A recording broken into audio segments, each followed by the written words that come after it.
Now we will have discussion on constraints equations. देखो बेटा, constraint का जो डिक्शनरी मीनिंग होता है वो होता है रुकावट, अड़चन। तो फिजिक्स में कई तरह के कंस्ट्रेंट्स होते हैं, ठीक है, जिनमें से अभी फ़िलहाल हम स्ट्रिंग कंस्ट्रेंट पढ़ेंगे। स्ट्रिंग कंस्ट्रेंट क्या है? बेसिकली हमने अभी पीछे ये पढ़ा था कि हमारी अजम्पशन रहती है स्ट्रिंग इज़ इनएक्सटेंसिबल। इनएक्सटेंसिबल का मतलब क्या है कि स्ट्रिंग की लेंथ चेंज नहीं होगी। जब हम स्ट्रिंग की इस प्रॉपर्टी को यूज़ करके कोई रिलेशन, कोई मैथमेटिकल रिलेशन बिटवीन एक्सेलरेशंस या between velocities of different masses को एस्टेब्लिश करें, तो जो हम बात कर रहे हैं तो we are talking about string constraints.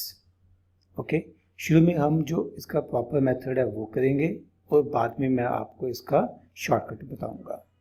चलिए शुरुआत में हम एग्जांपल लेते हैं जो हम अभी कर चुके हैं। मान लीजिए मेरे पास एक मासलेस एंड फ्रिक्शनलेस पुली जिसके साथ दो ब्लॉक्स अटैच किए गए हैं। Okay, block 1 and block 2। अब ये है फिक्स पॉइंट। इस फिक्स पॉइंट को हम रेफरेंस लेंगे। इस फिक्स पॉइंट से मान लीजिए ये लेंथ है x1, इस स्ट्रिंग की लेंथ ली, और इसी फिक्स पॉइंट से दूसरे ब्लॉक की जो लेंथ है वो है x2। अब इस स्ट्रिंग की टोटल लेंथ कितनी हो गई? x1 plus x2 is the total length of string. अब ये स्ट्रिंग की टोटल लेंथ है, चाहे ब्लॉक नीचे को, ये वाला नीचे को मूव करे, चाहे ये ऊपर को, किसी भी तरह का मोशन हो, ये टोटल लेंथ, इसका सम जो है वो कांस्टेंट रहेगा। अब अगर मैं दोनों तरफ डेरिवेटिव ले लूं विद रिस्पेक्ट टू टाइम, तो मेरे पास क्या बनेगा? Length of the string is constant, और कांस्टेंट का डेरिवेटिव कितना होता है? 0। dx1 बाई डी टी क्या रिप्रेजेंट करेगी? v1। dx2 by d t क्या रिप्रेजेंट करेगी? v2। यानी कि v1 is equal to minus of v2। यानी कि अगर एक ब्लॉक ऊपर को जा रहा है तो दूसरा ब्लॉक उतनी ही वेलोसिटी से अपोजिट डायरेक्शन में यानी कि नीचे को जाएगा। अब अगर आप इसका एक बार डेरिवेटिव फिर से ले लो विद रिस्पेक्ट टू टाइम, तो आपके पास आ जाएगा a1 is equal to minus of a2। Means इन दोनों ब्लॉक्स की एक्सेलरेशन सेम है बट डायरेक्शन अपोजिट है। हम इस प्रॉपर्टी को पिछले कई न्यूमेरिकल्स में भी यूज कर चुके हैं कि अगर ये ऊपर को जाती है विद एक्सेलरेशन a, तो ये ब्लॉक नीचे को जाएगा विद एक्सेलरेशन a। नीचे को जाएगा मतलब वेक्टर टर्म्स में ये नेगेटिव हो जाएगा। ओके, अब इसी पे एक और क्वेश्चन करेंगे इससे थोड़ा बेहतर। तो नेक्स्ट क्वेश्चन में हमारे पास दो पुलीज होंगी जिनमें से एक पुली फिक्स्ड है P1, this one is fixed pulley. ठीक है, इस पुली के साथ एक ब्लॉक अटैच है, से ब्लॉक नंबर 1, और इसके दूसरे एंड के साथ एक और पुली अटैच है विच इज मूवेबल। इस पुली के ऊपर से एक और स्ट्रिंग पास कर रही है जिसके साथ फर्दर दो ब्लॉक्स अटैच है, block number 2 and block number 3। अब हमारा यहाँ पे क्वेश्चन है, we have to find out relation between a1, a2 and a3। Relation between a1, a2 and a3। a1, a2, a3 represent accelerations of these three blocks.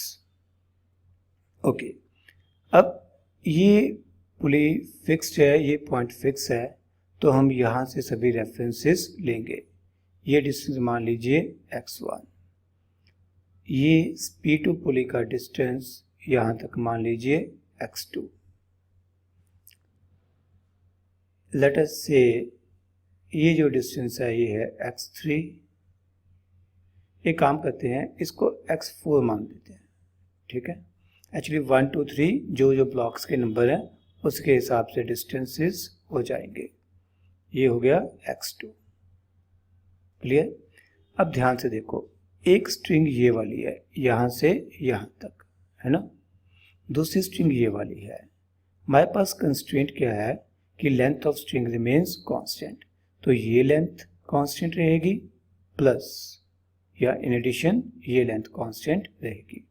अब इस length को calculate करते हैं, ये x1 और इधर से x4, यानी कि x1 plus x4 is say L1 and this will remain constant। अब अगर मैं इसका डबल डेरिवेटिव ले लूं तो मेरे पास बन जाएगा a1 plus a4, length is constant, constant का डेरिवेटिव 0 हो जाएगा। ओके, अब इस लेंथ को देखते हैं, ये लेंथ कैसे कैलकुलेट होगी। ये कितनी है x2 में से क्या माइनस कर दें x2 minus x4 will represent this length and now अब हमें चाहिए ये लेंथ, ये कितनी आएगी x3 minus x4 plus x3 minus x4, say this length is L2 and this length will also remain constant। हम इसे लिख सकते हैं x2 plus x3 minus 2x4 is equal to L2 which is constant।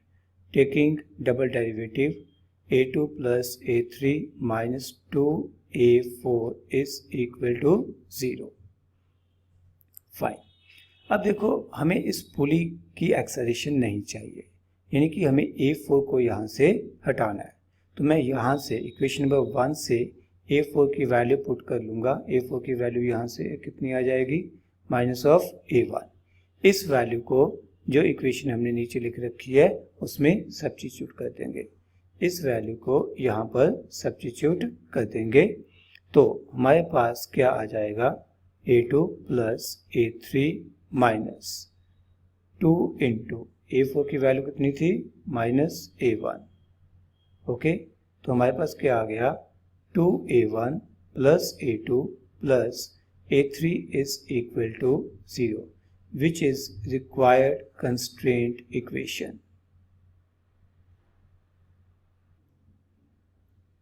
अब इसे solve करने का एक अल्टरनेटिव मेथड देखते हैं। इसमें मैं क्वेश्चन चेंज कर लूँगा, पिछले क्वेश्चन से भी इनफैक्ट बढ़िया क्वेश्चन हो जाएगा। हमारे पास इस बार 3 पुलिस का सिस्टम है जो कि डायग्राम के हिसाब से जुड़ी हुई हैं टू ए सिंगल ब्लॉक, ठीक है, ऑन वन साइड, एंड तीसरी पुली की साइड में एक और ब्लॉक है। This is block number 2 and से this is block number 1। Okay, अब क्वेश्चन ये है अच्छा ये पुली क्या है हमारे पास, फिक्स्ड। ये दोनों पुलिस जो है वो मूवेबल है। अब क्वेश्चन ये है कि इन दोनों की एक्सेलरेशन में a1 और a2 की एक्सेलरेशन में रिलेशन फाइंड करना है। Find relation between acceleration of block A, first block and second block, a1 and a2। अब क्वेश्चन को करने का एक मेथड जो हमने अभी किया वो क्या था, उसमें आप इस पुली को यहाँ से रेफरेंस लेते, इस लेंथ को आप लेते x1, है ना, और इस लेंथ को हम ले लेते x2, बाकी रेफरेंसेस आप ऐसे ही x3 x4 से दिस इज x3, ये लेंथ x3 ले सकते थे और ये लेंथ x4 लाइक दिस। अब आप इन तभी तीनों स्ट्रिंग्स की अलग अलग से लेंथ को कांस्टेंट करते, मींस आप क्या करते, x1 प्लस x3 इस फर्स्ट स्ट्रिंग की लेंथ, इसे आप L1 लिख के कांस्टेंट लिख देते, ये था। फिर आप इस स्ट्रिंग की लेंथ को देखते, ये कितनी आती, बोलो, x1 minus x3, x4 minus x3, x1 minus x3 plus x4 minus x3 is equal to L2 is another constant. ठीक है, तो ये आपके पास आ जाता है x1 plus x4 minus 2x3 is equal to L2 is another constant. अब इस स्ट्रिंग की लेंथ को कांस्टेंट करते हैं। इस स्ट्रिंग की लेंथ कहाँ से आती? x1 minus x4, x1 minus x4 plus ये लेंथ कितनी आती है? x2 minus x4, x2 minus x4 is equal to L3 another constant. Means आप लिखते x1 plus x2 minus 2x4 is equal to L3। फिर इन तीनों इक्वेशंस का डेरिवेटिव वगैरह लेके, डबल डेरिवेटिव लेके सॉल्व करते, वैल्यूज को एक दूसरे में सब्स्टिट्यूट करके आपके पास आंसर आ जाता। बट मैं यहाँ पर अभी आपको एक शॉर्टकट मेथड समझाऊंगा जिसको हम बेसिकली कंसेप्चुअली लिखते हैं work done by tension is zero. हमारे पास यहाँ पे कंसेप्ट क्या रहता है? Work done by tension is zero. Tension कौन सी? Tension in string is zero, जिसे आप ऐसे लिखोगे work done by tension is equal to zero. Work done का फॉर्मूला क्या होता है? F डॉट ds, या F डॉट s, यहाँ ds की जरूरत नहीं पड़ेगी। F dot s is equal to zero. Sum of forces is zero. Okay, diagram एक बार दोबारा से बना लेता हूं ताकि कंजस्टेड ना रहे।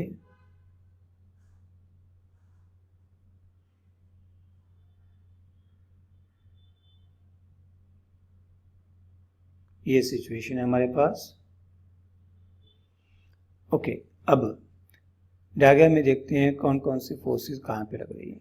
मैं मान लेता हूं कि ये जो ब्लॉक है ये नीचे को जा रहा है। अगर ये ब्लॉक नीचे को जाएगा, यानी कि ब्लॉक नंबर 2 नीचे को जाएगा, तो ब्लॉक नंबर 1 ऊपर को ही जाएगा। ओके, अब यहाँ पे टेंशन ऊपर को लगेगी, यहाँ पर टेंशन ऊपर को लगेगी, यहाँ पर भी टेंशन ऊपर को लगेगी। बट किस जगह पर टेंशन की कितनी वैल्यू होगी वो ध्यान से देखना है। अगर यहाँ पर टेंशन T है, यहाँ पर भी T, इधर कितनी हो जाएगी? T प्लस T 2T, यहाँ पर भी कितनी हो जाएगी? 2T। ये 2T प्लस 2T 4T, यहाँ पे कितनी हो जाएगी? 4T। तो यहाँ पे भी कितनी हो जाएगी? 4T। मीन्स यहाँ पर हमारे पास अलग अलग स्ट्रिंग्स में अलग अलग टेंशन्स हैं। अब हमने ये समझ लिया कि ये ब्लॉक नीचे को जाएगा और ये ब्लॉक ऊपर को जाएगा। मान लीजिए ये नीचे को गया with and covers the distance x2, तो उतनी देर में इस ब्लॉक ने ऊपर को डिस्टेंस कवर किया x1। हमने कंसेप्ट लगाना है work done by tension is zero. Sum of forces, sum of work done यानी कि F dot S is equal to zero. अब देखो ये टेंशंस 1 2 3, ठीक है, T 2T 4T, यानी कि टोटल कितनी हो गई? 70। 70 टेंशन ऊपर को लग रही है और डिस्प्लेसमेंट भी ऊपर को है। क्योंकि डिस्प्लेसमेंट ऊपर को है, सेम डायरेक्शन में है, तो cos 0 आ जाएगा। प्लस यहाँ पे देखो टेंशन किस तरफ लग रही है? ऊपर को, और डिस्प्लेसमेंट किस तरफ हो रहा है? नीचे को। टेंशन कितनी है? T, डिस्प्लेसमेंट कितना है? x2। मेरे पास क्या आएगा? T into x2। क्योंकि डायरेक्शन अपोजिट है तो मुझे लिखना चाहिए cos 180 is equal to 0। Okay, अब ये कितना हो गया? 7tx1 minus tx2 is equal to 0। 7x1 minus x2 is equal to 0। Taking double derivative, 7a1 minus a2 is equal to 0. 7a1 is equal to a2, which is required constraint equation. जब आप यहाँ से solve करोगे answer तब भी यही आएगा, but ये बहुत ही ज़्यादा टाइम सेविंग फॉर्मूला है अगर आपको समझ आ जाए तो।